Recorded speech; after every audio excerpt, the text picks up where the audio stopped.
আপনারা কেন শিক্ষা কমিশন গঠন করেন নাই? এই শিক্ষকদের মুখের দিকে তাকান, এদের পরিবার সম্পর্কে খোঁজ নেন।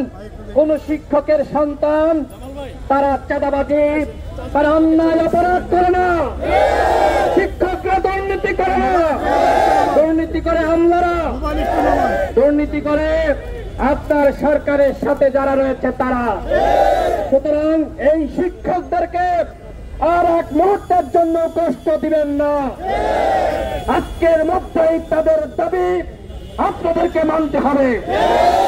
শিক্ষকদের সাথে ফাজলামি করবেন আর আমরা সেটি মেনে নিব, এটি হতে পারে না। কি দাবি করেছে? দাবি করেছে মূল বেতনের 20% বাড়ি ভাড়া এবং 1500 টাকা মেডিকেল ভাতা। এছাড়া যারা কর্মচারী রয়েছে তাদের 75% উৎসব ভাতা। এটি কোনো অযৌক্তিক দাবি? এত লুটপাট হচ্ছে, অর্থ পাচার হচ্ছে, দুর্নীতি হচ্ছে, আর শিক্ষকদেরকে আপনারা সম্মান করছেন না। এই দাবি কেন মানতে পারছেন না? বাংলাদেশে আমরা মনে করি ওই আমলাদের থেকে শিক্ষকদের বেতন বেশি হওয়া দরকার।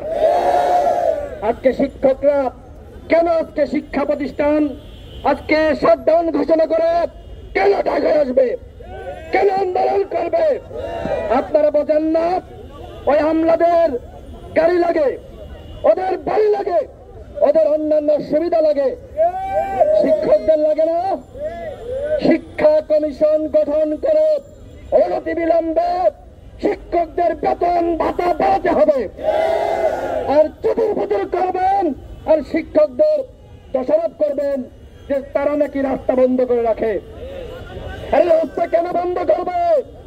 এই রাস্তা বন্ধ করার আগে তাদের দাবি আপনারা কেন মানেন নাই? আমি শিক্ষক সমাজকে কথা দিচ্ছি, যতক্ষণ না পর্যন্ত আপনাদের দাবি আদায় হবে, গণ অধিকার পরিষদ আপনাদের সাথে রয়েছে। প্রয়োজনে আপনাদের সাথে ওই সচিবালয় ঘেরাও করার জন্য আমিও যেতে প্রস্তুত আছি। প্রয়োজনে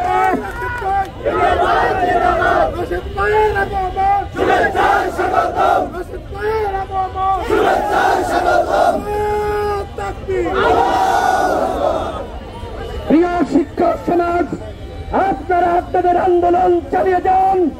যদি আপনাদের দাবি আদায় করার জন্য আপনাদের সাথে যমুনা ঘেরাও করার জন্য যা লাগে আমরা ইনশাআল্লাহ আপনাদের সাথে যাব। আপনাদের দাবি মানতে হবে। আমি সর্বশেষ শিক্ষা উপদেশ